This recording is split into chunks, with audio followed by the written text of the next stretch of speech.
Il faut que vous preniez conscience de ceci, la tentation de notre génération ne se présente pas sous la forme de démons terrifiants. Elle se présente souvent sous une forme familière, d'apparence tout à fait normale.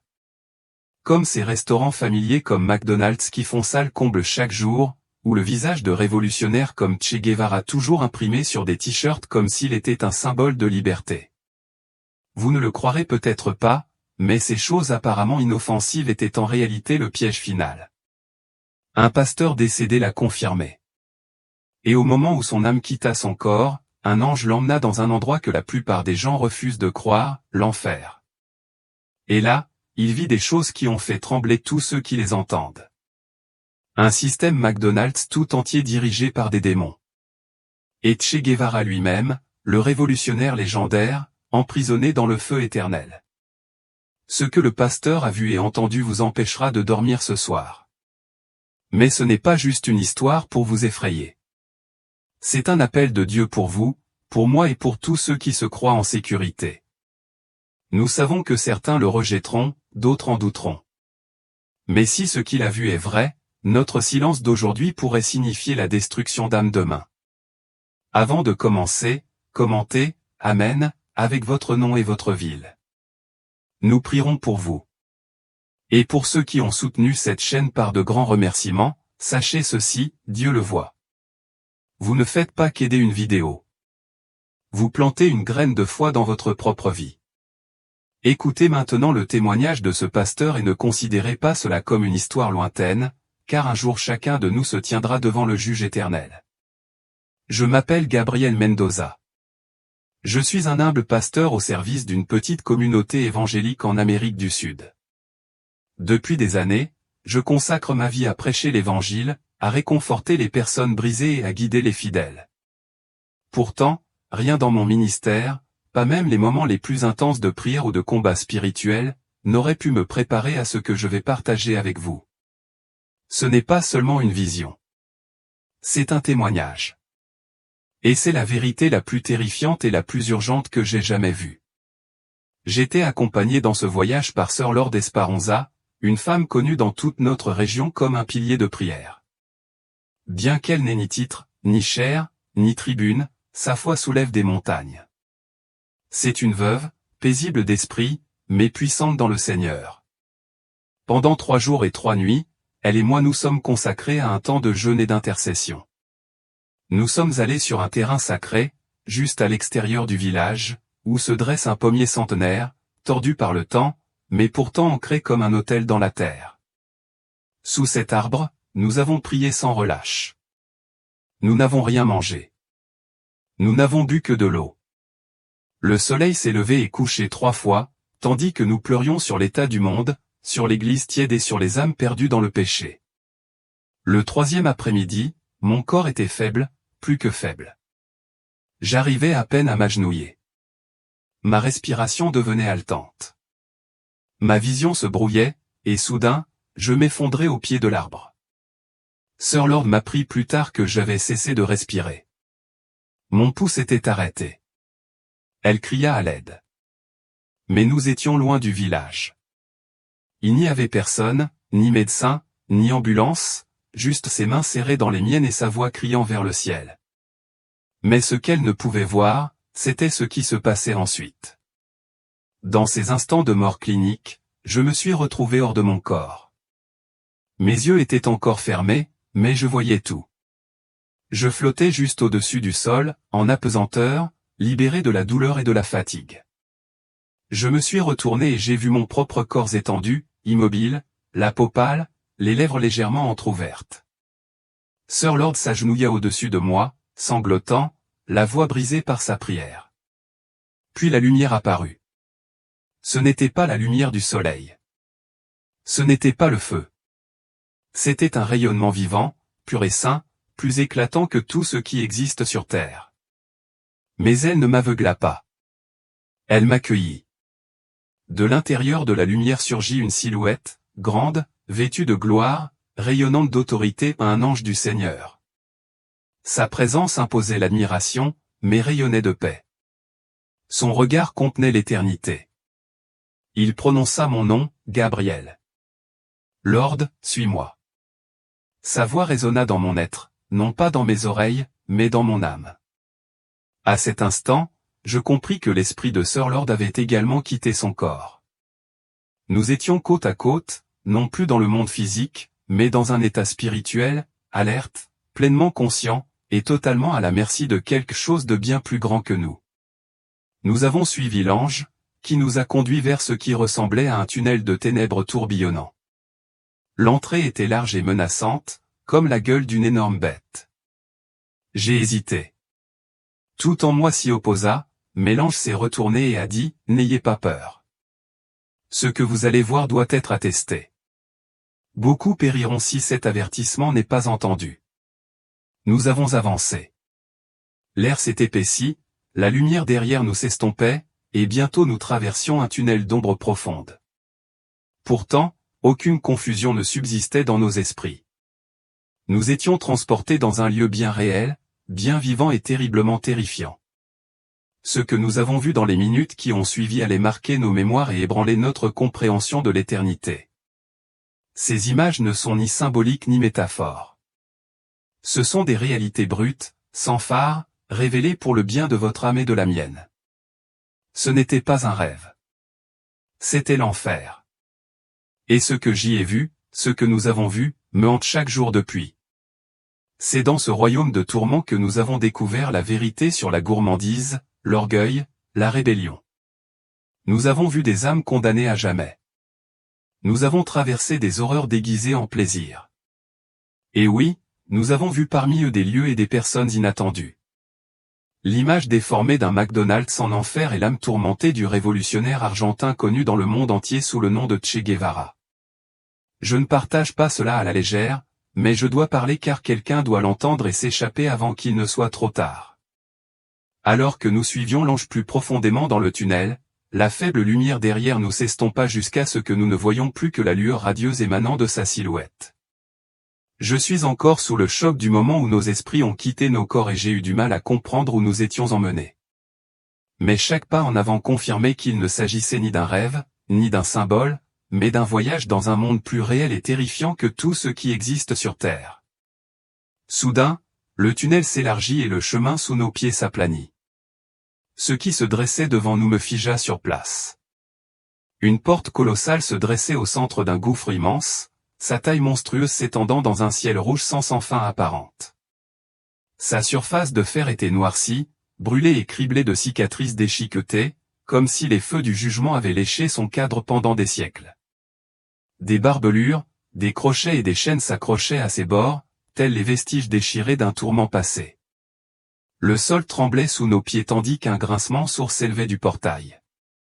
Un grincement ancien et terrible, moins mécanique, évoquait davantage le gémissement de 10 000 âmes criant au désespoir. Sir Lord, debout à ma droite, me serra instinctivement le bras. Ses yeux étaient écarquillés par la terreur, et sa respiration était brève et effrayante. L'air autour de nous s'épaississait, chargé d'une puanteur impure qui me brûlait les yeux et me serrait les poumons à un mélange esséurant de soufre, de fumée et de chair en décomposition. Des fissures du portail suintaient une lueur rouge intense, telles les braises pulsantes d'un volcan en feu, projetant de longues ombres changeantes qui dansaient comme des spectres prêts à dévorer.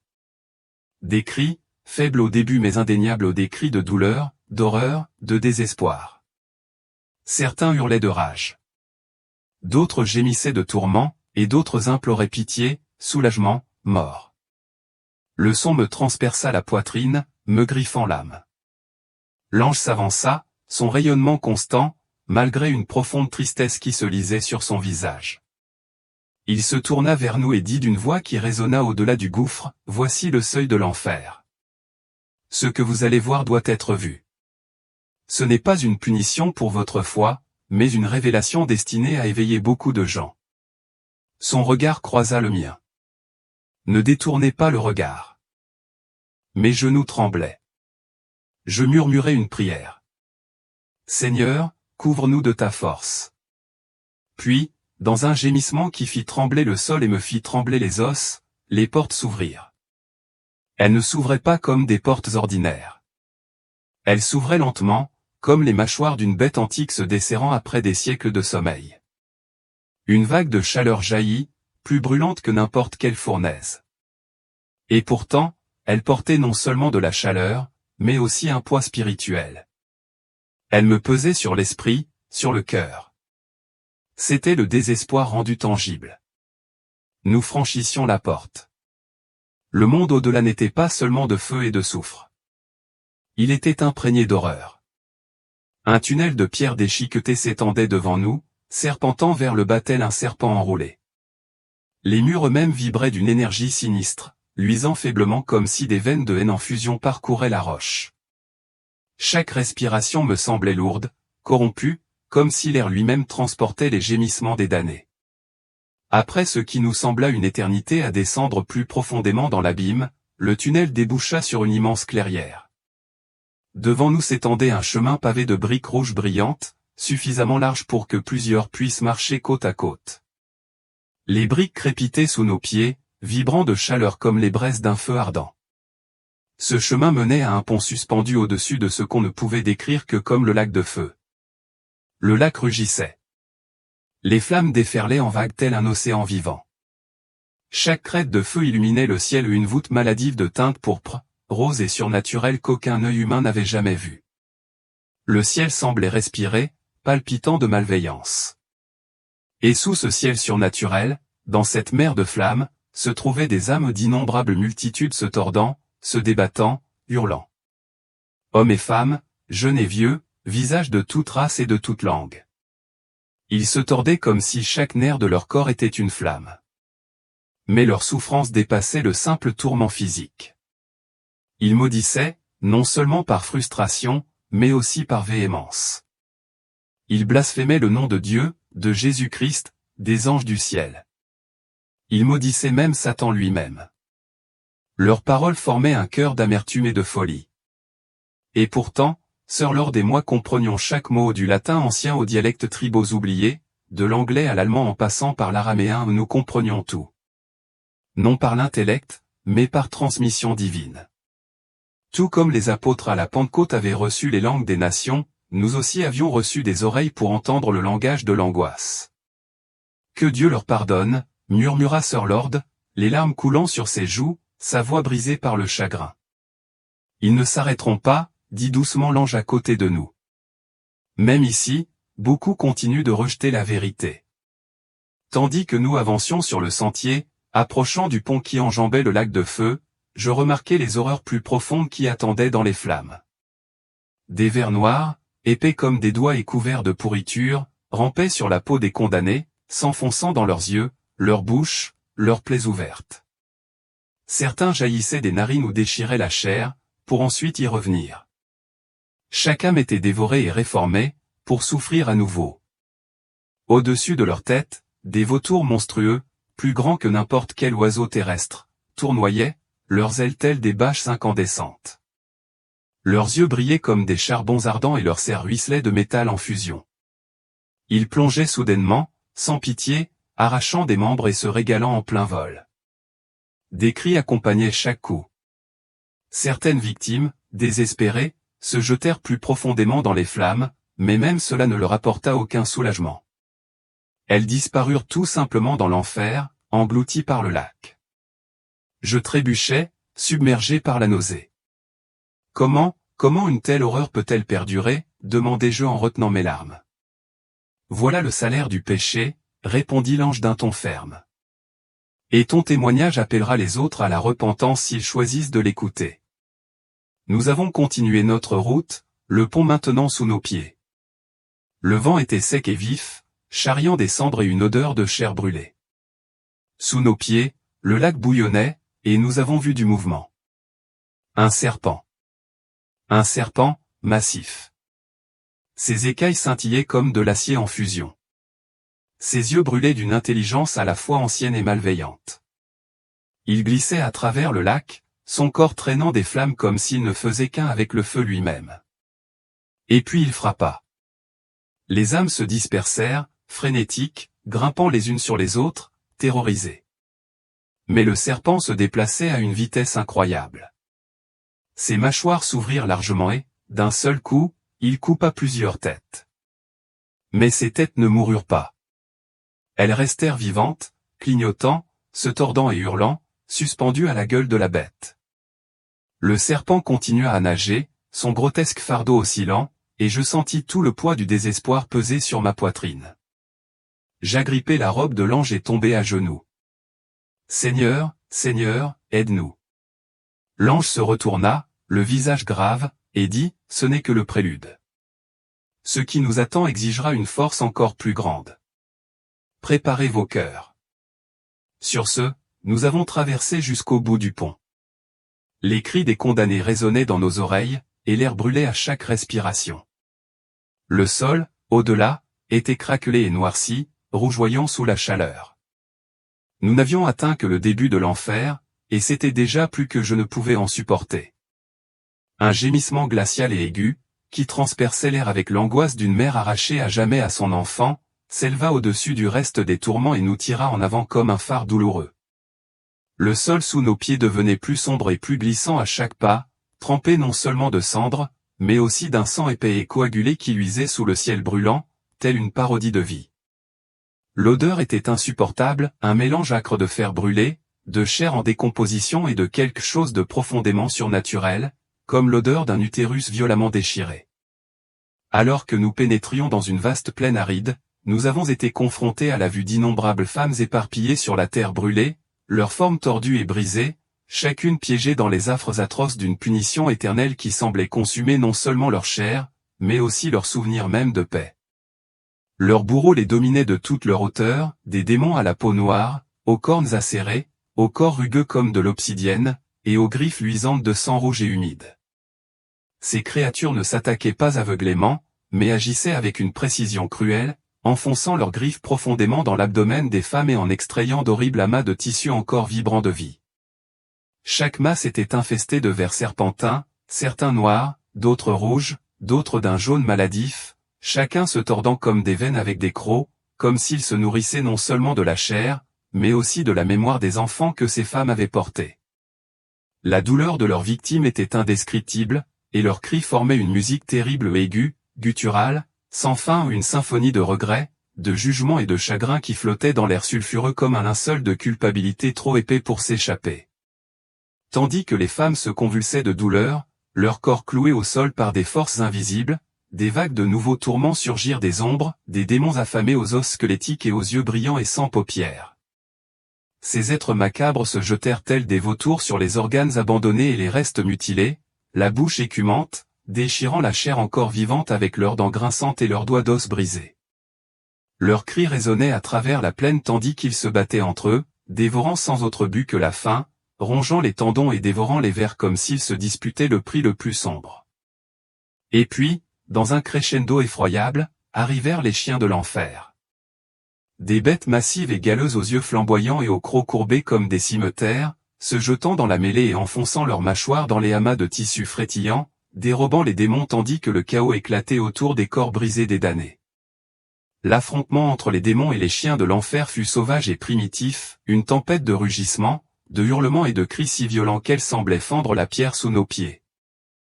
Chaque démon luttait désespérément pour récupérer sa part, lacérant les chiens de ses griffes acérées, des étincelles jaillissant lorsque les serres rencontraient la chair et les crocs les os. L'air devint un brouillard de sang et de feu tandis que les restes des femmes, ces mêmes morceaux arrachés de leur corps, étaient transformés en monnaie d'échange dans une guerre grotesque entre prédateurs. Et pourtant, les femmes restaient conscientes, leurs yeux creux écarquillés d'horreur, alors qu'elles étaient forcées d'assister à la profanation de leur propre corps par des bêtes qui ne connaissaient ni pitié, ni fatigue, seulement un appétit insatiable et un plaisir cruel. Aucun moment de calme ne survint. Dès que les lambeaux sanglants furent consumés, les démons noirs retournèrent à leur proie, découpant la peau à peine reformée, tranchant ventre et utérus avec une vigueur renouvelée. Chaque incision était accompagnée d'une nouvelle éruption de cris et de geysers de sang. Les vers se multipliaient à chaque minute qui passait, émergeant non seulement des blessures, mais aussi des orifices du visage, rampant dans les orbites, les narines et la bouche, s'enroulant autour des langues et s'enfouissant dans les gorges tandis que les victimes se débattaient en vain. L'air était si lourd de puanteur et de bruit de carnage qu'il semblait peser sur nos poitrines, faisant de chaque respiration un travail, de chaque instant une épreuve d'endurance spirituelle. J'ai vu une jeune femme, dont les cheveux autrefois blonds étaient maintenant couverts de sang, ouvrir la bouche pour crier et vomir à la place un amas de verre grouillant. Ses yeux imploraient une fin qui n'arriverait jamais. Le carnage continuait par un cycle sans fin de mutilation, de dévoration et de régénération. Comme si le royaume lui-même se nourrissait de la répétition de leurs châtiments. Peu importe le nombre de fois où ils étaient déchirés, leur corps se reformait juste assez pour souffrir à nouveau. Leurs âmes étaient maintenues par des chaînes invisibles tissées de culpabilité, de secret et de silence. Les démons étaient infatigables, et les chiens de l'enfer ne perdaient jamais leur férocité, tandis que les charognards squelettiques sifflaient et se battaient entre telles des ombres animées par la rage. En ce lieu, même les damnés étaient la proie des siens, et leur agonie servait de divertissement et de nourriture au royaume des ténèbres. Chaque instant était un nouvel écho du choix qu'ils avaient fait et de la vie qu'ils avaient autrefois portée. Nous restâmes figés d'horreur, incapables de parler, et même Sir Lord, si forte dans la prière, ne put rien faire d'autre que de me serrer le bras, ses sanglots étouffés par ses mains tremblantes. L'ange qui nous guidait resta silencieux un long moment, le visage sombre et immobile, jusqu'à ce qu'il désigne enfin un marais brumeux au loin. Bien que ses paroles fussent douces, elles portaient le poids du tonnerre dans mon âme. Ce n'était pas la fin, mais un commencement. Ce que nous avions vu ici n'était qu'une partie d'un châtiment fondé non sur la rage, mais sur la justice, et le fardeau de le partager avec les vivants allait désormais peser sur nous. Alors que nous nous tournions pour quitter ce champ baigné de sang, les cris des femmes traînaient derrière nous comme des chaînes invisibles, attachant nos cœurs aux souvenirs de leur souffrance, afin que nous n'oublions jamais et ne restions jamais silencieux. Alors que nous poursuivions notre voyage à travers les terreurs de l'enfer, nous avons été frappés d'incrédulité par un spectacle, un restaurant McDonald's, ses arches dorées scintillant au milieu de la désolation ardente. Le bâtiment se dressait tel une cruelle parodie, ses vitres scintillant sous un ciel cramoisi, avec des néons affichant des publicités pour du Coca-Cola glacé et des frites croustillantes. L'air transportait l'odeur alléchante des hamburgers et du poulet frit, un chant de sirène qui transperçait le cœur des damnés. Au loin, nous apercevions 3 cages massives, leurs barreaux de fer rougeoyants, emprisonnant d'innombrables âmes obèses qui fixaient le restaurant d'un regard affamé, le visage crispé par une faim insatiable. L'ange, notre guide, nous parla solennellement. Ce lieu avait été créé par les spires de Satan pour séduire les âmes par la gourmandise, les détournant de la grâce divine par la promesse de festins sans fin. Nous nous approchâmes, et l'illusion du restaurant devint plus vive. Son parking, bien que vide, scintillait comme fraîchement lavé par la pluie, entouré de jardins de fleurs artificielles aux couleurs étranges. À l'intérieur, l'air était frais, contrastant fortement avec la chaleur étouffante de l'enfer, et l'odeur de la nourriture devenait irrésistible, éveillant en nous un besoin primordial. L'ange nous avertit, regardez, mais ne vous y trompez pas, car c'est un piège de l'ennemi. Soudain, nous avons vu des centaines d'âmes, le corps marqué par les tourments, se précipiter vers le restaurant sous une pluie torrentielle. On les invita à manger gratuitement, les yeux brillants de désespoir tandis qu'ils franchissaient les portes vitrées, se piétinant les uns les autres dans leur frénésie. Mon cœur se serra, car je savais que ce faux refuge ne ferait qu'aggraver leur souffrance, et je murmurai une prière pour leurs âmes perdues. À l'intérieur, la scène était une parodie grotesque de joie terrestre. Les damnés étaient assis à des tables, se gorgeant de nuggets de poulet, de hamburgers dégoulinant de sauce et de milkshakes glacés, leur rire résonnant tandis qu'ils buvaient du Coca-Cola scintillant comme des diamants liquides. Les chansons de Celia Cruz et de Michael Jackson emplissaient l'air d'une fausse impression de fête, et les âmes dansaient, leurs brûlures et leurs blessures momentanément oubliées. Mais un rugissement assourdissant brisa l'illusion. La nourriture dans leurs assiettes se transforma en braise incandescente. Les boissons bouillirent en lave en fusion, et les cris des convives transpercèrent mon âme. Leurs ventres gonflèrent de façon grotesque, puis éclatèrent, répandant verre et cendres sous les rires déments des démons. L'ange dit, ces âmes ont choisi la gloutonnerie plutôt que Dieu, et maintenant elles sont contraintes de se consumer à jamais. Les larmes me montèrent aux yeux tandis que j'assistais à leur tourment sans fin, un cycle de désir et d'agonie qui ne cesserait jamais. Les démons, désormais révélés sous leur véritable forme hideuse, s'emparèrent des gloutons et les plaquèrent au sol brûlant. Avec une précision cruelle, ils déversèrent des cuves de lave bouillonnante dans leurs bouches béantes, forçant les damnés à avaler jusqu'à ce que leur corps explose encore et encore. L'air était chargé de l'odeur nauséabonde de la chair brûlée et des gémissements des condamnés, implorant une miséricorde qui ne viendrait jamais. Sœur Lordy me serrait le bras, le visage pâle d'horreur, et je sentais mes genoux faiblir à la vue de tant de souffrances. Le restaurant, autrefois symbole de faux espoirs, se dressait désormais tel un monument à la tromperie de Satan, ses murs embrasés d'un feu impie. La voix de l'ange trancha le chaos. Que ceci serve d'avertissement à tous ceux qui vivent selon la chair, car leur fin est le tourment éternel.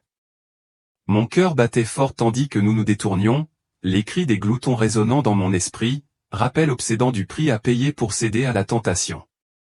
Notre voyage nous a conduits vers un lieu d'une cruauté inimaginable, une région de l'enfer réservée aux condamnés pour homosexualité, où l'air était chargé d'une odeur de soufre et où résonnaient les cris des damnés.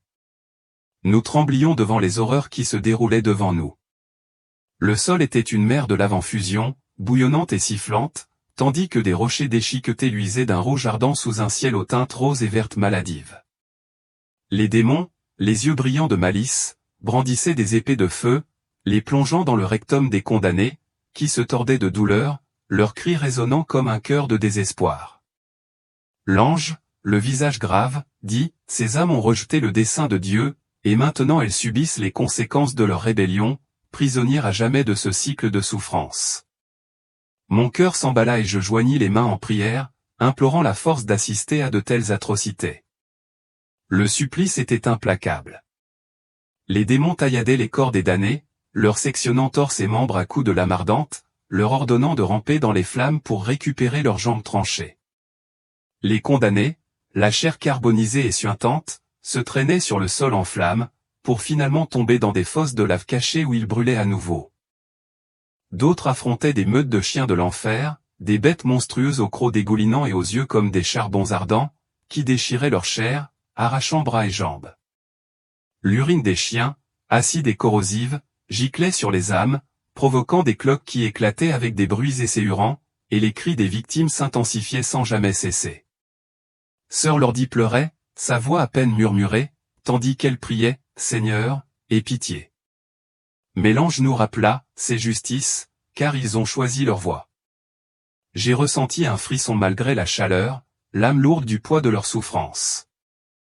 La cruauté était aggravée par la tromperie.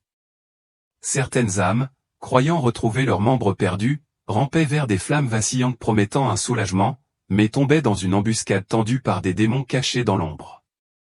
Ces démons déversaient des cuves de lave en fusion sur les âmes rampantes, les réduisant à l'état de coquilles carbonisées qui, d'une manière ou d'une autre, se réintégraient pour souffrir à nouveau. Le cycle était une souffrance incessante, des démembrements, de faux espoirs et une destruction répétée dans un tourment défiant l'entendement humain. J'ai vu un jeune homme, le visage déformé par l'agonie, tendre la main vers une jambe qui disparut dans un nuage de fumée, pour être ensuite noyé dans la lave, ses cris se mêlant à la cacophonie de l'angoisse. Mon estomac se noua et je me tournai vers l'ange, la voix tremblante. Comment une telle souffrance peut-elle durer éternellement? Il répondit, leurs péchés les ont condamnés à ce sort. Mais ton témoignage peut en sauver d'autres. Le poids de ces paroles pesait sur moi tandis que nous avancions, les horreurs de ce lieu gravées dans mon âme. Les démons se délectaient de leur travail sadique, leur rire grinçant et moqueur étouffant les supplications des condamnés. Un démon, imposant et grotesque, utilisa un fouet de feu pour fouetter un groupe d'âmes, les forçant à ramper plus vite vers leur destin. Un autre cracha de l'urine acide de sa gueule béante, se délectant de voir le liquide fondre chair et os. Les chiens, implacables, rôdaient en meute, leur hurlement me glaçant le sang tandis qu'ils se jetaient sur les traînards, les déchirant avec une joie sauvage. Sœur Lordy et moi nous accrochions l'une à l'autre, notre foi mise à l'épreuve par cette brutalité implacable. La présence de l'ange était notre seul ancrage, sa lumière un faible phare dans cet abîme. Alors que nous quittions cette zone, les cris nous ont suivis, un rappel obsédant que pour ces âmes, il n'y aurait pas de répit, seulement un tourment éternel. Parmi les âmes torturées, une silhouette se détachait, dont le visage était connu du monde entier. Mon cœur se glaça en le reconnaissant, Chevara, le révolutionnaire argentin dont l'effigie orne les t-shirts du monde entier. Sœur Lordy et moi, Gabriel Mendoza, le regardions, incrédule, se tenir dans une fosse à goudron, ses traits autrefois fiers maintenant déformés par l'agonie, ses yeux creusés par le désespoir. Son corps, marqué et brûlé, portait les marques d'un tourment incessant. Pourtant, sa présence parmi les homosexuels nous confondait. Sœur Lordi murmura, est-ce vraiment Chevara, l'homme qui a combattu pour la Révolution? L'ange, la voix lourde de chagrin, confirma, oui, c'est lui, un Argentin, pas un Cubain, et ses péchés l'ont conduit ici. Mon esprit tournait, car j'avais vu son visage sur des banderoles et des affiches, symbole de défiance désormais réduit à l'état d'âme misérable aux prises avec l'enfer. L'ange révéla une vérité qui nous bouleversa profondément. Cet homme était un homosexuel refoulé, dissimulant sa véritable identité au monde. Sa haine pour les autres comme lui provenait d'une trahison. 3 amants dans sa vie, chacun l'ayant abandonné, couchant avec d'autres hommes comme avec des femmes. Il ne pardonna jamais leur trahison, et son cœur s'aiguisa, condamnant ceux qui partageaient son secret. Je me souvenais des récits de la cruauté du Tché, de son rôle dans l'envoi d'homosexuels dans des camps à Cuba, et je comprenais maintenant l'ironie de son destin. Il se tenait là, avec 2 autres, les pieds enfoncés dans le goudron bouillant, tandis que des démons assemblaient un engin monstrueux, dont les tuyaux brillaient d'une intention malveillante. Sœur Lordi me serra la main, la voix tremblante. Comment un tel homme a-t-il pu tomber si bas? Les paroles de l'ange résonnèrent dans mon esprit, l'orgueil et le péché caché mènent à la destruction. J'éprouvai un pincement de pitié mêlé d'effroi à l'idée du tourment qui l'attendait. Les démons activèrent leur dispositif et un torrent de lave en fusion jaillit des lances, engloutissant Che Guevara et ses compagnons. Leurs cris étaient assourdissants, leur corps se transformant en une bouillie visqueuse. Pourtant, leurs yeux restèrent éveillés, écarquillés de terreur, conscients de chaque instant d'agonie. La lave les consuma, pour que leur forme se réintègre, prête à endurer à nouveau la même torture. Je vis le visage de Che, autrefois audacieux et charismatique, désormais masqué par une douleur incessante, la bouche ouverte dans un cri silencieux tandis que le cycle se répétait. Mon cœur se serra, car malgré la gravité de ses péchés, l'éternité de ses souffrances était incompréhensible. L'ange dit, ses choix sur terre l'ont condamné à ce sort, et son tourment attriste le cœur du Seigneur. Je tombai à genoux, accablé par le poids de cette révélation, priant pour que d'autres tiennent compte de cet avertissement. La scène se rejouait devant nous, chaque cycle plus poignant que le précédent. Les démons se moquaient de Che, le narguant avec des souvenirs de sa gloire terrestre, pour finalement le plonger une fois de plus dans la lave. Ses compagnons, tout aussi tourmentés, partageaient son sort, leurs cris se mêlant à une symphonie de désespoir. Sœur Lordi pleurait ouvertement, ses prières étant une imploration désespérée de grâce, même si nous savions qu'elle n'arriverait pas. Je pensais aux innombrables âmes qui idolâtraient cet homme, ignorant son secret et son destin. La voix de l'ange était ferme. Que ceci soit un témoignage pour les vivants, nul n'est au-dessus du jugement de Dieu. Alors que nous nous détournions, son visage angoissé persistait dans mon esprit, un rappel brutal que la célébrité et la rébellion ne peuvent protéger des conséquences du péché. Notre chemin à travers l'enfer nous a conduits sur une scène de châtiment brutal, où un homme blanc, ancien membre du Ku Klux Klan, gisait ligoté par des crochets brûlants, le corps torturé par la douleur. Nous avons reconnu les traces de ses crimes terrestres, la haine et le meurtre de Noir, désormais gravés dans son corps tourmenté. Son visage, autrefois endurci par les préjugés, était désormais un masque de terreur, ses yeux implorant une clémence qui ne viendrait jamais. Le sol sous lui était un lit de braise incandescente, et l'air empestait la chair et le sang calciné. L'ange dit, le cœur de cet homme était rempli de haine et ses mains tachées du sang innocent. Maintenant, il récolte ce qu'il a semé. Mon estomac se noua au souvenir des atrocités du clan, et je murmurai une prière pour les âmes qu'il avait blessées. Un démon, au corps tordu et grotesque, frappa l'homme d'un fouet de feu. Chaque coup déchira sa chair, provoquant des cris qui résonnèrent à travers la plaine enflammée. D'un sifflement perçant, le démon invoqua un chien des enfers, une bête aux dents acérées et ruisselantes de sang, dont les yeux brillaient comme des fournaises. Le chien se jeta sur lui, enfonçant ses crocs dans la cuisse de l'homme, arrachant des lambeaux de chair tandis qu'il se débattait désespérément. Puis, avec un grognement guttural, la bête urina sur lui, son urine acide grésillant en faisant fondre sa peau, provoquant des cloques qui éclatèrent dans un jet de pus. Sir Lordy se détourna, ses sanglots se mêlant aux cris de l'homme, et je sentis la bile me monter à la gorge. La voix de l'ange était ferme. Sa haine consumait les autres de leur vivant. Maintenant, elle le consume dans la mort. Je m'accrochais à ma foi, luttant pour supporter l'horreur qui se déroulait sous nos yeux. Les moqueries du démon étaient implacables. Un démon, la voix pleine de mépris, se pencha vers le visage de l'homme et siffla, « Ta fierté était ton Dieu. » Mais ici, elle ne signifie rien. Un autre démon se joignit à lui en riant et déclara, « Tes organes génitaux, symboles de pouvoir, sont inutiles ici. » D'un mouvement rapide, le chien de l'enfer bondit à nouveau, ses mâchoires se refermant sur l'aine de l'homme, déchirant sa chair dans un jet de sang et de cendres. Ses cris atteignirent leur paroxysme, son corps se convulsant tandis que les démons rugissaient de rire, se roulant au sol dans une joie sadique. J'ai ressenti une vague de nausée, le cœur brisé par l'intensité de sa souffrance, tout en sachant que ses crimes l'avaient conduit ici. La présence de l'ange était notre seul réconfort, sa lumière un rappel de la justice divine au milieu de ce chaos. Le supplice continua sans interruption. Les démons traînèrent l'homme sur les braises, sa chair se détachant, et son corps se reforma pour une nouvelle torture. Un autre chien apparut, ses griffes grattant sa poitrine, laissant des traces de cicatrices en fusion. L'urine acide coula de nouveau, corrodant le peu qui restait de son corps, et ses supplications de mort furent accueillies par des huées. Ici, la mort est impossible. Sir Lordy et moi sommes tombés à genoux, nos prières noyées dans la cacophonie de la cruauté. L'ange a dit, tel est le sort de ceux qui sèment la division et le sang. Que votre témoignage amène les cœurs à la repentance. Alors que nous avancions, les cris de l'homme s'estompaient, mais l'image de son tourment brûlait dans mon esprit, un témoignage effrayant du salaire de la haine. Après avoir été témoins du supplice brutal du raciste sur la plaine ensanglantée, nous avons avancé, le pas lourd, à travers un labyrinthe de lacs fumants qui sifflait d'une fureur en fusion. L'air, autrefois chargé de l'odeur nauséabonde de la chair carbonisée, s'est rafraîchi de façon inattendue, et une odeur alléchante de friture nous a envahis, éveillant un désir irrésistible. Plus loin, un restaurant McDonald's émergeait de la brume cramoisie, ses arches dorées luisant comme un phare sous un ciel strié de rose et de violet.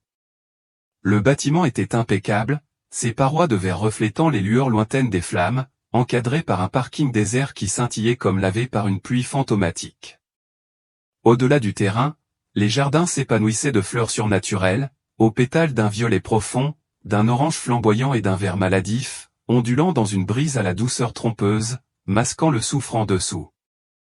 L'espace d'un instant, les couleurs vibrantes et l'air pur trompèrent mon âme épuisée, lui faisant croire que nous étions tombés sur un havre de paix.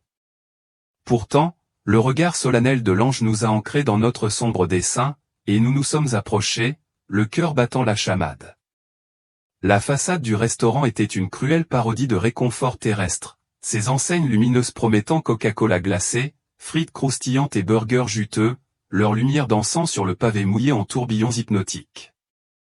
À l'intérieur, l'air était frais, un contraste saisissant avec la chaleur suffocante de l'extérieur, et l'arôme des galettes grésillantes et des petits pains chauds nous enveloppait, taquinant une faim que je luttais pour apaiser avec des prières murmurées. La salle à manger était impeccable, avec des tables et des chaises impeccables disposées en rangées soignées, baignées par la douce lumière des plafonniers qui imitaient la lumière du jour.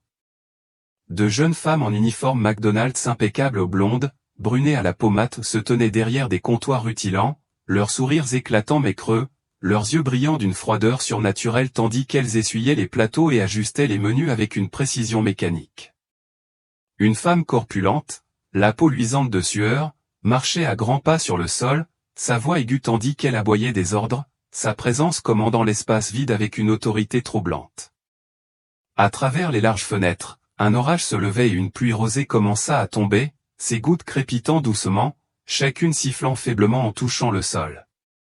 Sir Lordy me serra le bras, le visage pâle, et je murmurai, « Seigneur, protège-nous », percevant la sinistre tromperie tissée dans ce faux sanctuaire.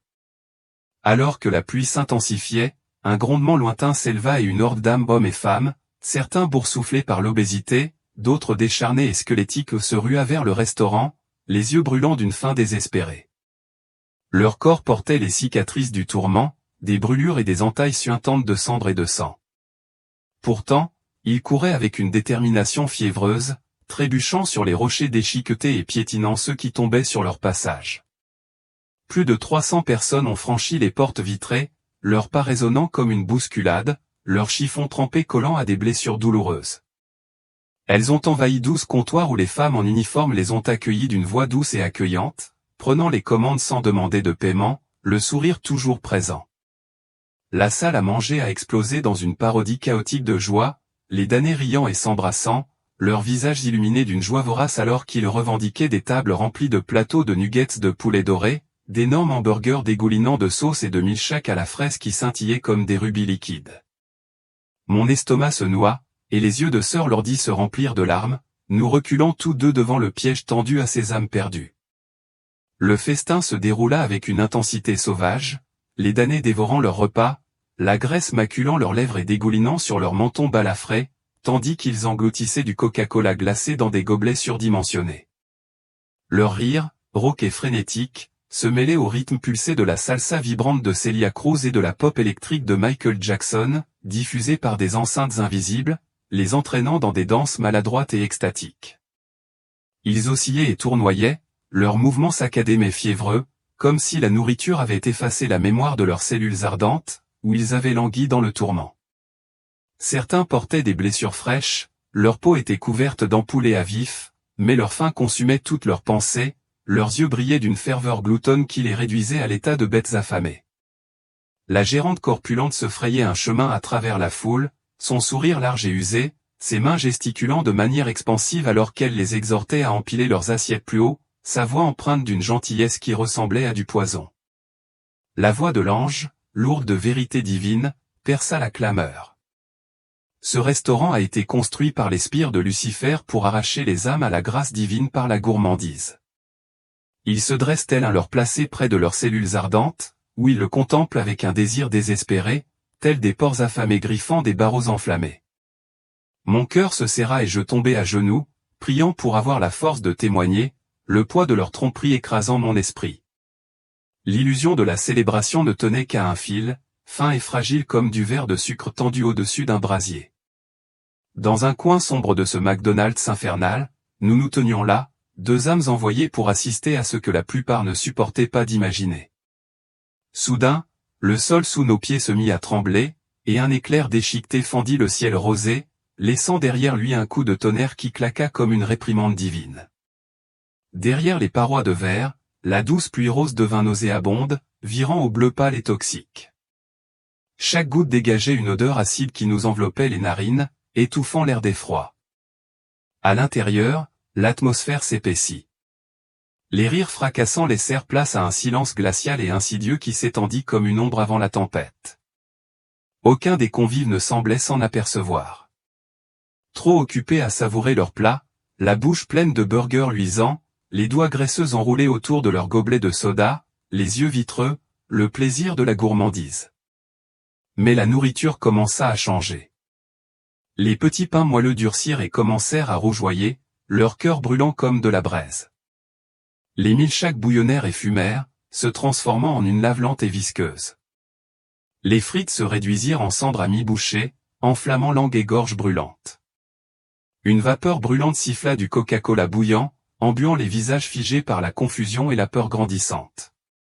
Le moment de prise de conscience survint dans le silence, suivi d'une vague de chaos. Les convives se figèrent en plein milieu de leur bouchée, les yeux écarquillés de terreur, tandis que leur festin se transformait en châtiment. Certains se tenaient la gorge, la peau boursouflée s'écaillait de leurs mains tandis que la lave brûlait de l'intérieur. D'autres tentaient de courir, mais les chaises basculaient, les tables se renversaient, et leurs pieds ne trouvaient plus d'issue. Les portes vitrées qu'ils avaient franchies avec tant d'empressement s'étaient refermées, brûlant à présent d'une chaleur brûlante qui brûlait les paumes de ceux qui osaient les toucher. Derrière les comptoirs, les serveurs souriants commencèrent à se métamorphoser. Leurs expressions joyeuses se transformèrent en grimaces de haine, et leur peau se déchira comme du tissu, révélant d'imposants démons à la chair grise et craquelée et aux yeux en fusion. Leurs doigts se transformèrent en serres recourbées, et ils brandirent des épées flamboyantes et des lances hurlantes, leur voix se fondant en un chant démoniaque qui trahissait tout souvenir de paix. Au centre de tout cela, la silhouette corpulente de la directrice commença à se contorsionner, sa chair bouillonnant et s'étirant jusqu'à s'effondrer et se transformer en quelque chose de bien plus horrible. Satan lui-même se tenait là, monstrueux et souriant, dominant la salle à manger en ruine, les yeux brillants d'une soif de malice ancestrale. À chacun de ses pas, le sol brûlait et fumait sous ses pieds. Il leva les bras, projetant des ombres qui engloutissaient la lumière. Ces démons l'encerclaient, leurs armes levées dans une révérence maladive, et leur voix formait un hymne grotesque tandis qu'ils acclamaient leur maître. Les damnés, trop tard pour fuir, tombèrent à genoux ou se recroquevillèrent sous les tables, tentant de se cacher de l'inévitable. Puis sa voix retentit, grave, retentissante et tranchante comme du fer frotté sur des os. Je suis Satan. Le festin ne fait que commencer. Vous êtes venus manger, et vous mangerez. Je pourvoirai à vos besoins. Les démons hurlèrent à l'unisson, répétant « Gloire et louange à ceux qui mangent ». Et à cet instant, les âmes comprirent le piège. Leurs cris devinrent une symphonie de regrets et de peur, résonnant à travers les murs en flammes comme les gémissements d'un chant funèbre pour les aveugles spirituels. La structure autour de nous commença à s'effondrer sous le poids de la révélation. Les planchers polis se fendirent, répandant des scories en fusion à travers la pièce. Tables et banquettes se déformèrent en dalles de roches incandescentes, brûlant la chair de ceux qui s'y accrochaient encore. L'air frais et climatisé céda la place à une chaleur suffocante, chargée d'odeurs de soufre et de viande brûlée. Les démons se déplaçaient rapidement entre les victimes hurlantes, lacérant les corps rampants d'un feu ardent, enfonçant leurs lances dans ceux qui tentaient de s'échapper par les recoins. Le sang qui coulait grésillait au contact de la pierre, se mêlant à la lave qui jaillissait de leurs ventres fendus, gonflés par leur festin maudit. Certaines âmes agrippèrent leurs abdomens distendus, leurs doigts s'enfonçant dans la peau brûlante jusqu'à ce que leurs estomacs se rompent violemment, crachant cendres, vers et bile. D'autres s'avançaient à l'aveuglette dans le chaos, les yeux déjà brûlés par la vapeur brûlante, la bouche ouverte par des cris silencieux. La musique s'était depuis longtemps estompée, remplacée par le craquement des os et le sifflement des boissons fondues. Chaque écho en ce lieu murmurait la même vérité. Ce qui était autrefois désiré était devenu l'instrument d'un tourment éternel. Je ne pouvais plus supporter le poids de ce que je voyais. Tombant à genoux sur le sol brûlant, je serrais les paumes l'une contre l'autre, désespéré, criant « Seigneur, que cette vision sauve d'autres personnes ». Ma voix tremblait, parvenant à peine à couvrir les gémissements qui emplissaient chaque recoin de ce restaurant infernal. Sœur Lourdes resta à mes côtés, ses larmes coulant à flots, sa propre prière à peine audible tandis qu'elle fixait la fumée et les flammes. À côté de nous, l'ange ne parlait pas. Son visage, autrefois serein, était maintenant empreint de tristesse, ses yeux reflétant toute l'agonie de ce que nous avions été envoyés voir. Il se tenait fermement, tel un centre silencieux au milieu des corps se tordant et des démons rieurs, sa lumière vacillant dans la chaleur, sans jamais faiblir.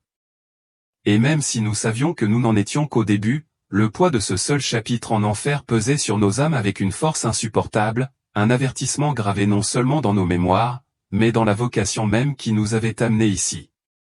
Les ruines calcinées du McDonald's de l'enfer s'estompèrent derrière nous, engloutis par l'épais brouillard d'air en fusion qui sifflait encore à nos oreilles. Notre guide, l'ange du Seigneur, marchait silencieusement devant nous, sa forme radieuse projetant une pâle lumière sur un sentier qui s'étendait désormais vers une région nouvelle, dénuée des flammes, de la puanteur et des créatures que nous avions endurées auparavant. Au lieu de cela, le sol était fissuré comme du verre sous nos pieds, et l'obscurité, épaisse comme de l'huile, pesait sur nos poitrines comme des mains invisibles. Un vent froid, surnaturel et cruel, nous transperça les os tandis que nous pénétrions dans cette nouvelle chambre de jugement. Soudain, un murmure solennel rompit le silence. C'est ici que demeurent désormais ceux qui ont parlé en mon nom, mais ne m'ont jamais connu, dit l'ange. Sa voix n'exprimait aucune colère, seulement du chagrin, tel un berger pleurant la perte d'un tendant de confiance qui avait trahi le troupeau. Devant nous se déroulaient des rangées et des rangées d'imposantes chambres de verre, chacune givrée de l'intérieur, leur surface gravée d'un silence impie. Ce n'étaient pas des cachots de feu, mais des prisons d'exposition divine. Ici, pas de cris, pas comme nous les avions entendus auparavant. À la place, une agonie plus profonde que les flammes emplissait l'air, l'agonie d'une vérité dévoilée. À l'intérieur de chaque chambre se trouvait une âme solitaire, enveloppée de vêtements blancs en lambeaux, des robes qui ressemblaient autrefois à celles des bergers, des ministres et des enseignants de la parole, aujourd'hui décolorés et ridiculisés par la crasse et les larmes. Leurs visages étaient déformés en de grotesques parodies d'eux-mêmes, comme si les masques qu'ils portaient de leur vivant avaient fondu dans la mort, révélant leur véritable nature. Chaque chambre contenait un miroir, grand et clair, qui forçait l'âme qui l'occupait à regarder, incapable de détourner le regard. Et ces reflets n'étaient pas ordinaires. Les miroirs affichaient avec une clarté brutale les moments secrets de leur vie, des sermons teintés d'une arrogance dissimulée, des manipulations des Écritures au service de l'ego et de l'empire, des offrandes collectées non pour les pauvres, mais pour les manoirs et les plaisirs. Un homme, décharné et tremblant, frappa du poing contre la vitre et hurla, « N'ai-je pas chassé des démons en ton nom ?» Sa voix, rauque et désespérée, se réduisit au silence. Une autre, autrefois saluée comme prophétesse, sanglota tandis que ses best-sellers étaient révélés pour ce qu'ils étaient, des promesses creuses destinées à nourrir son orgueil. Aucun feu ne les consumait ici. Aucune bête ne déchirait leur chair. Mais leur tourment n'en était pas moins horrible. Car ce à quoi ils étaient confrontés n'était pas extérieur. C'étaient eux-mêmes. Au-dessus de chaque chambre, gravé dans le cristal comme un verdict final, brillait une plaque sur laquelle était écrit « Vous avez reçu votre récompense ». Le sens était plus profond que n'importe quel éclair de flamme. Tous les applaudissements, la tribune, les dons, la gloire, ils avaient déjà remporté leur prix sur terre. Et maintenant, dépouillés de leurs illusions, il ne leur restait plus que des regrets. Certains griffaient leurs miroirs, leurs ongles grattant inutilement, leurs sanglots résonnant creux dans l'espace glacé. D'autres restaient assis, paralysés, incapables de détourner le regard, contraints de revivre chaque compromis, chaque mensonge, chaque fois qu'ils parlaient de sainteté tandis que leur cœur se servait d'eux-mêmes. Nous marchions entre les chambres, guidés seulement par la faible lueur de la présence de l'ange. Il ne dit rien de plus, mais chaque pas révélait de nouveaux visages, de nouvelles trahisons. Un ancien évêque se voyait rejeter les péchés des puissants tout en condamnant les faibles. Un célèbre télévangéliste regardait, le regard vide, défiler des images le montrant demandant des dons aux veuves pour financer leur luxe personnel. Leur bouche tremblait, mais aucune défense ne venait. Il n'y avait pas de démon ici, seulement la vérité, celle qui juge sans lever le petit doigt. Le poids de l'air devenait plus lourd à mesure que nous nous enfoncions. Je sentais le jugement glacial s'infiltrer dans mes pensées, me forçant à examiner chaque sermon que j'avais prêché, chaque fois que j'acceptais les louanges, chaque fois que je recherchais des résultats plutôt que l'obéissance. À côté de moi, l'ordi murmurait des prières, les dents serrées, les larmes silencieuses, les épaules tendues par le respect et la peur. J'ai baissé la tête et murmuré les paroles de Matthieu 7, 22-23. Beaucoup me diront ce jour-là, « Seigneur, Seigneur », mais je répondrai, « Je ne t'ai jamais connu ». Ce n'était pas une condamnation. J'ai ressenti une conviction. À la fin du dernier rang, l'ange s'est arrêté. Nul besoin de mots. Nous sommes restés immobiles, le cœur transpercé par la plus terrible révélation qui soit, des chairs sont encore pleines d'hommes et de femmes qui, aujourd'hui encore, empruntent ce même chemin sans le savoir. Des âmes qui prêchent et chantent, mais ne capitulent jamais. Des églises qui applaudissent les hommes, pas le Christ. Des ministères bâtis comme des royaumes pour la gloire de l'homme. Et c'est ici, en ce lieu, que cette route s'arrête. Alors que nous nous tournions pour partir, le silence nous pesait sur le dos. Les visages derrière la vitre nous regardaient à travers nous, ou peut-être à travers eux-mêmes. Ils n'étaient ni fouettés ni brûlés, mais ils étaient anéantis par la pleine conscience de leur véritable identité. Leur châtiment était la vérité sans voile, définitive, indéniable, éternelle. La voix de l'ange, alors que nous franchissions les chambres, était presque un murmure. Mais ton témoignage, s'il est dit avec vérité, peut encore conduire d'autres à la repentance. Ces paroles nous enveloppèrent comme un manteau. Et bien que nous ayons quitté ce lieu glacé, son froid ne nous a jamais quittés. Les visages de ces faux serviteurs autrefois célébrés sur terre sont restés gravés dans notre mémoire comme un souvenir solennel. Seul un cœur pleinement soumis au Christ résistera à la lumière de son jugement. Le vide glacé des chambres de verre se dissipait peu à peu tandis que nous poursuivions notre descente dans les sphères du jugement éternel. L'ange marchait devant nous sans un mot, sa lumière tamisée, ne perçant plus les ténèbres, mais se contentant de marquer le chemin. La froideur que nous avions ressentie commença à changer, non plus glaciale, mais pesante, telle une présence de plomb pesant sur nos cœurs. Ce n'était plus un silence de paix, mais un silence d'attente insupportable, d'occasions gâchées et d'obéissance refusée. Nous pénétrâmes dans une vaste plaine sans relief, une place qui s'étendait à perte de vue. Sa surface d'obsidienne brillait faiblement sous un ciel totalement vide, ni étoiles, ni nuages, ni même le scintillement d'une flamme lointaine. Le dôme au-dessus n'était pas sombre comme la nuit, mais creux comme une âme vidée de tout espoir. Dans cet espace se trouvaient des milliers et des milliers de silhouettes humaines, chacune se tenant en parfaite formation circulaire, régulièrement espacées et pourtant profondément isolées. Aucune chaîne ne les enchaînait. Aucun démon ne les tourmentait. Pourtant, l'agonie se lisait sur leurs visages, une angoisse née non pas de la violence, mais de la prise de conscience. Leur corps tremblait, les mains pressées contre leur poitrine comme pour contenir une force invisible qui montait de l'intérieur. Leurs expressions, certaines pleurant, d'autres regardant dans le vide, étaient empreintes d'une même émotion, le regret. Ce n'était pas une simple tristesse ou un chagrin, mais un regret brutal et insupportable qui s'était incrusté au plus profond d'eux-mêmes. Ce n'était pas le regret des trompés, mais celui des informés ou ceux qui connaissaient la vérité et s'en étaient détournés. La voix de l'ange était douce, mais d'une clarté perçante, comme si elle s'exprimait à haute voix et pénétrait jusqu'au plus profond de notre esprit. Ce sont ceux qui ont entendu ma parole, qui ont pleuré dans ma maison, qui ont vu les signes et les avertissements, mais qui n'ont jamais laissé leur cœur changer. Il n'y avait aucune colère dans sa voix, seulement une profonde tristesse. J'ai senti mon souffle s'arrêter en regardant les yeux creux des damnés. Et une supplication murmurée s'est échappée de mes lèvres.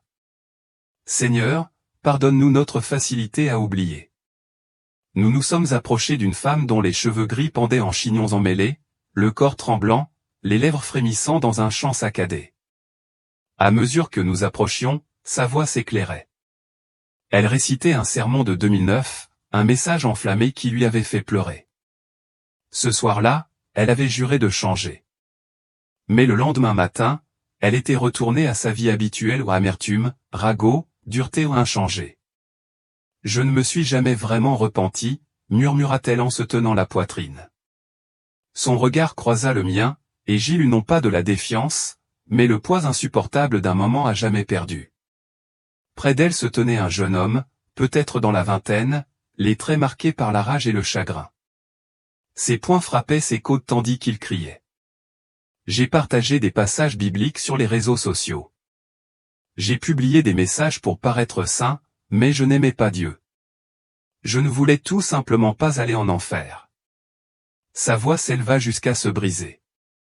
Pourtant, personne autour de lui ne répondit.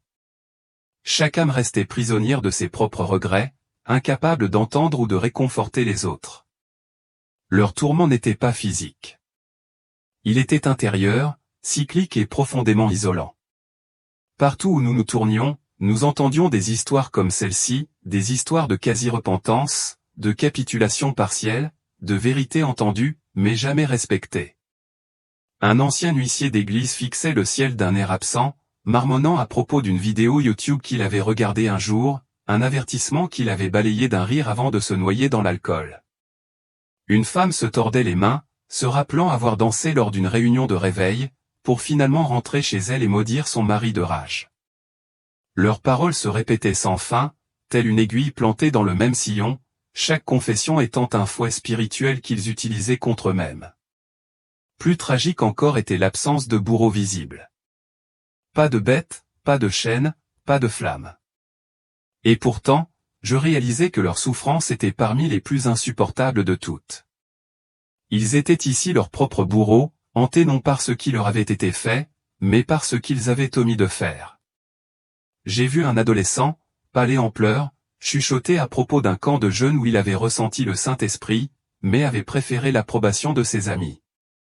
Ses yeux étaient désormais des creux sombres fixés sur un avenir qu'il ne toucherait jamais.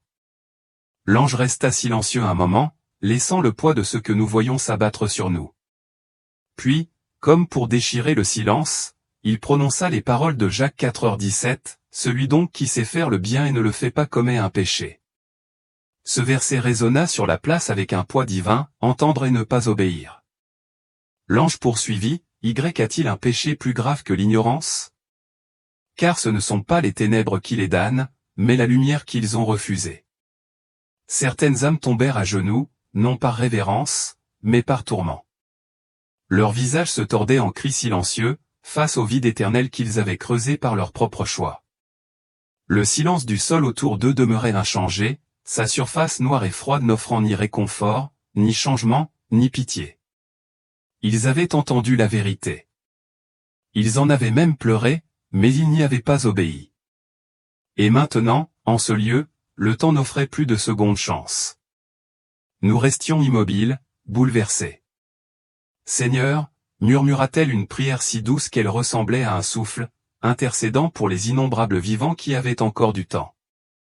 Je la rejoignis, ma voix brisée sous le poids de ce que nous avions vu. Je pensais aux sermons prêchés chaque dimanche, aux appels au réveil restés sans réponse, aux vidéos partagées mais jamais suivies d'effet.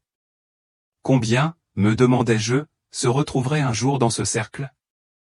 La voix de l'ange revint, cette fois chargée d'urgence et d'autorité. Ton témoignage peut réveiller les cœurs encore palpitants. Dis-le avant qu'il ne soit trop tard. Ces mots frappèrent comme le tonnerre, et je sus que ce n'était pas une simple vision. C'était une mission. Alors que nous nous retournions pour partir, la place semblait s'étendre derrière nous telle une mer de deuil. Les âmes restaient figées, leur silence plus fort que des cris, leur regret tissé dans la trame même de ce ciel vide. Au loin, la faible brume rouge du McDonald's de l'enfer brillait comme un rappel maléfique de ce qui mène à la facilité. J'ai prié à haute voix, « Seigneur, que nos paroles soient plus dures que le silence, et, Seigneur, a été répété. Que quelqu'un revienne. » L'ange nous guidait.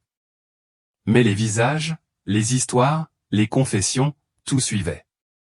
Et à chaque pas, nous savions que ce chapitre n'était pas la fin.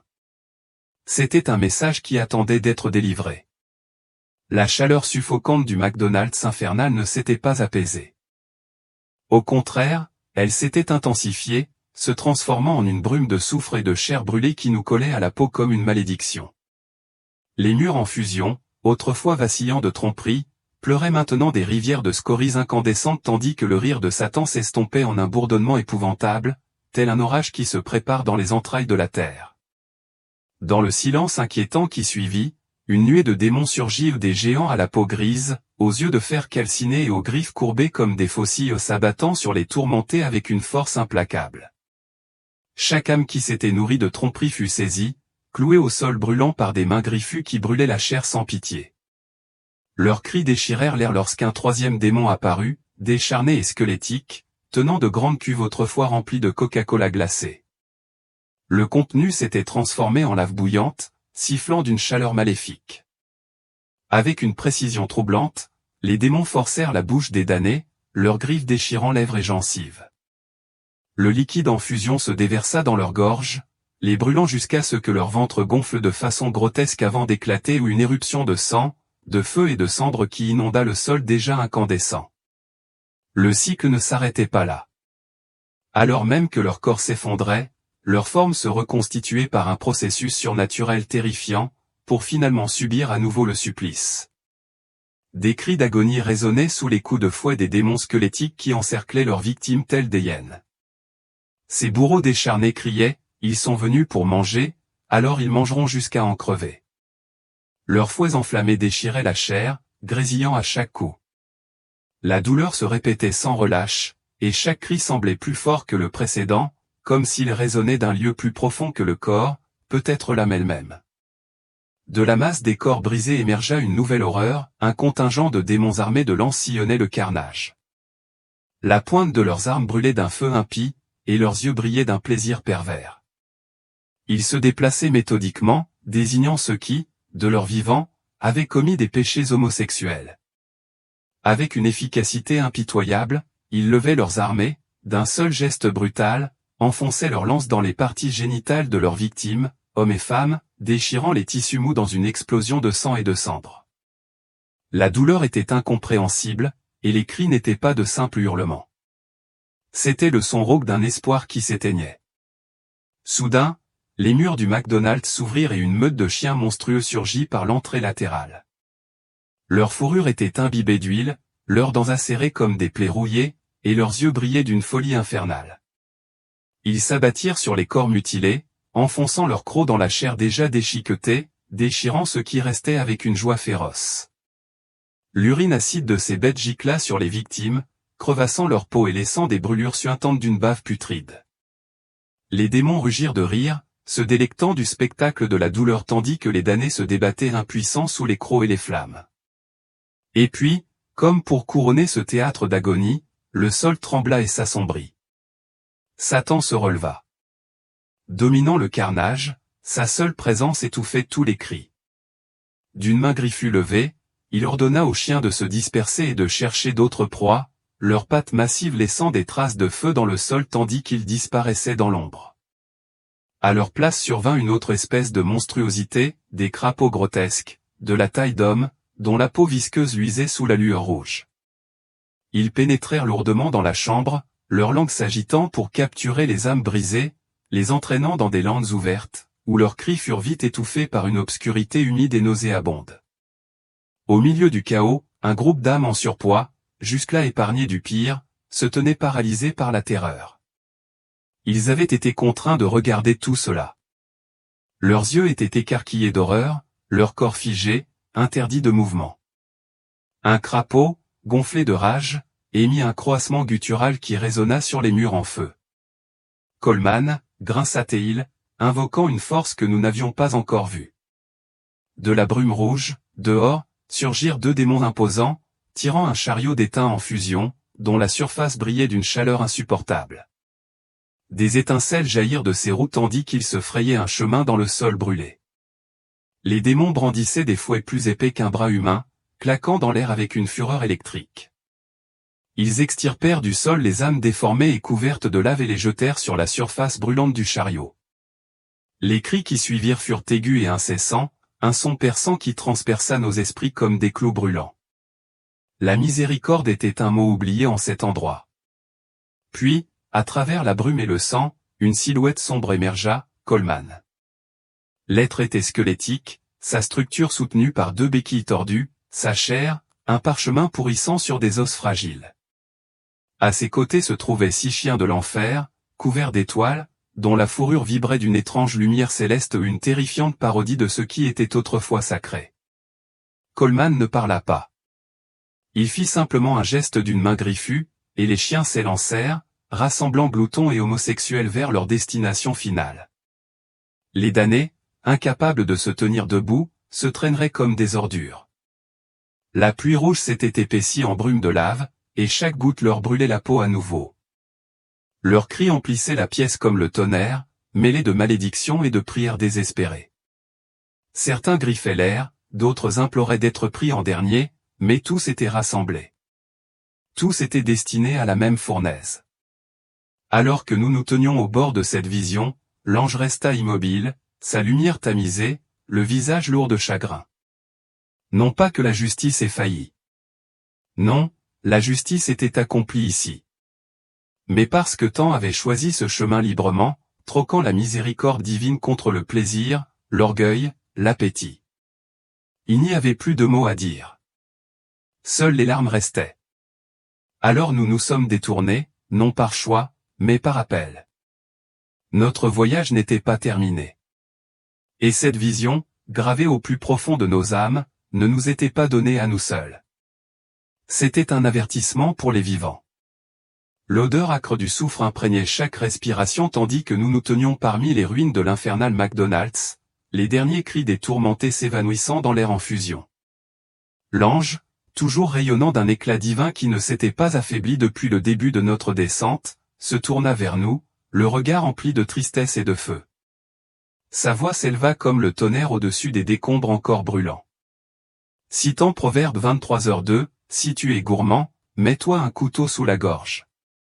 Les mots transpercèrent le silence enfumé avec une clarté qui exigeait une révérence tremblante. Puis, comme s'il s'adressait à l'humanité entière à travers nous, il déclara, oubliez McDonald's si vous souhaitez entrer au royaume des cieux. Même une seule indulgence, si elle détourne votre cœur de Dieu, suffit à alimenter la domination de Satan. La voix de l'ange s'adoucit, mais n'en était pas moins lourde. Il révéla une vérité qui nous fit froid dans le dos. Les âmes qui s'attardaient plus longtemps au restaurant, celles qui n'étaient pas immédiatement dévorées ou mutilées, n'étaient pas de simples gloutons. C'étaient des idolâtres déguisés, des âmes qui avaient fait du confort, du goût, du plaisir et de l'illusion de la paix leur Dieu. Leur sort, prévint-il, serait encore pire que ce que nous avions déjà vu. Non pas parce qu'elles mangeaient plus, mais parce qu'elles en savaient plus et choisissaient quand même le mensonge. Une confession tremblante s'éleva dans mon esprit. Seigneur, guide les vivants loin de ce piège. On nous fit signe de continuer. La main de l'ange, levée en un commandement silencieux, indiquait un étroit sentier au-delà des tuiles calcinées.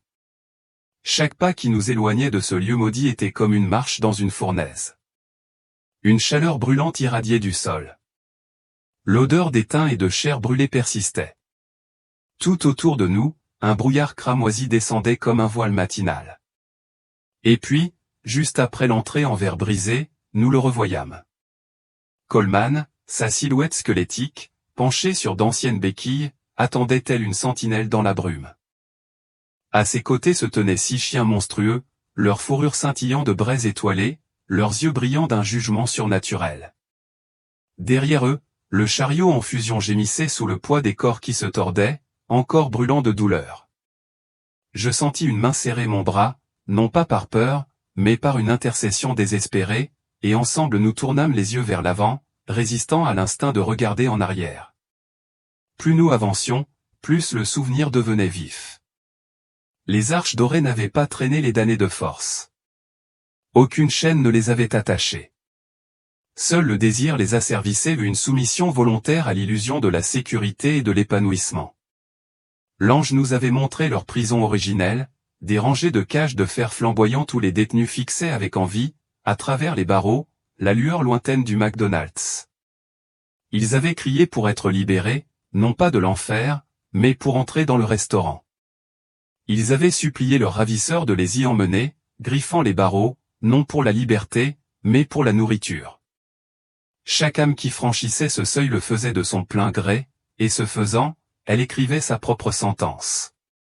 Aujourd'hui encore, je les entends, je les vois, je sens encore ce mélange de tentation brûlante et de regrets brûlants. Et le pire n'était ni la lave, ni le feu, ni la mutilation. C'était la vérité. Il l'avait choisi.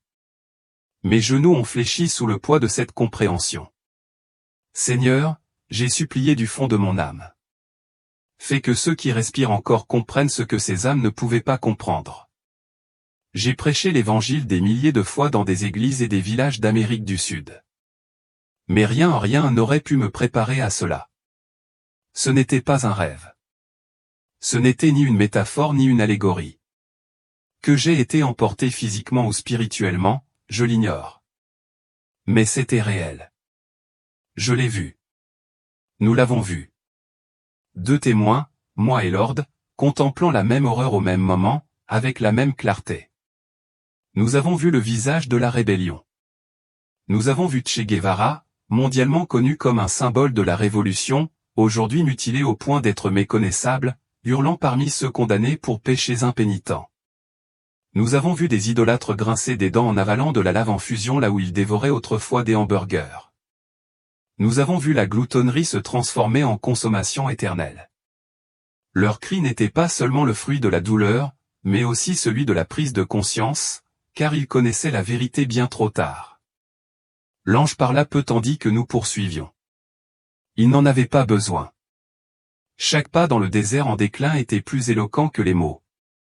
Le chemin brûlait sous nos pieds, les gémissements lointains derrière nous et le silence pesant de ceux qui étaient encore jugés témoignaient de ce qu'il adviendrait de ceux qui, nombreux, entendirent sans y prêter attention. Notre accusation était claire. Ce dont nous avons été témoins ne nous concernait pas seulement. Ce témoignage doit être exprimé, proclamé, cru. L'infernal McDonald's se trouve non seulement en enfer, mais son illusion est déjà présente parmi les vivants. Dans des désirs insoumis, dans des plaisirs élevés au-dessus de l'obéissance, dans une fausse paix échangée contre la ruine éternelle. Nous l'avions vu, et maintenant nous devions le raconter. Alors que la lumière de l'ange nous guidait dans un nouveau couloir d'ombre, la brume commença à se dissiper. Derrière nous, les échos du restaurant de l'enfer résonnaient encore. Devant nous, l'inconnu nous attendait, mais notre mission était désormais scellée dans le sang et le feu. Nous reviendrions et parlerions. Tous ne nous écouteraient pas. Mais certains, et peut-être, juste peut-être, ne considéreraient-ils plus jamais un simple repas du même œil. Lorsque nous avons lu pour la première fois le témoignage du pasteur Gabriel Mendoza, ce qui a hanté toute notre équipe n'était pas seulement les horreurs extrêmes dont il avait été témoin en enfer, mais la véracité indéniable de chaque détail qu'il décrivait. Ce n'est ni une histoire symbolique, ni une métaphore. C'est un avertissement clair et douloureux adressé aux vivants afin qu'ils ne subissent pas le même sort. Nous comprenons que certains s'opposent et que d'autres doutent. Mais si ce qu'il a vu est vrai, alors notre silence d'aujourd'hui pourrait signifier la destruction des âmes demain. La tentation, à notre époque, ne se présente pas sous la forme de monstres ou de démons.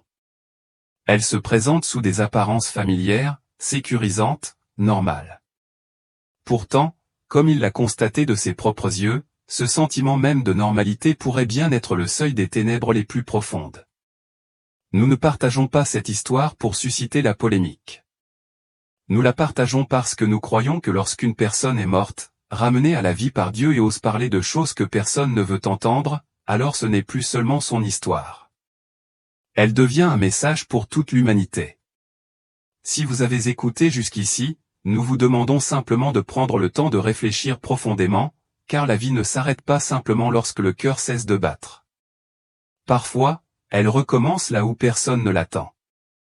Avant de partir, veuillez prendre un moment pour laisser un commentaire avec le mot « Amen », votre nom et la ville d'où vous nous regardez. Nous mentionnerons votre nom dans nos prières et vous élèverons devant le Seigneur qui connaît chaque cœur qui nous écoute sincèrement. Si vous nous avez soutenus par de grands remerciements, nous vous en sommes profondément reconnaissants. Nous sommes convaincus que Dieu voit votre acte de foi et qu'il n'oubliera jamais votre dévotion. N'oubliez pas qu'il ne s'agit pas seulement de soutenir une chaîne YouTube. C'est un acte de foi qui sème la foi dans votre vie, un petit pas porteur de sens sur le chemin qui mène à la réalisation du plan divin de Dieu pour vous.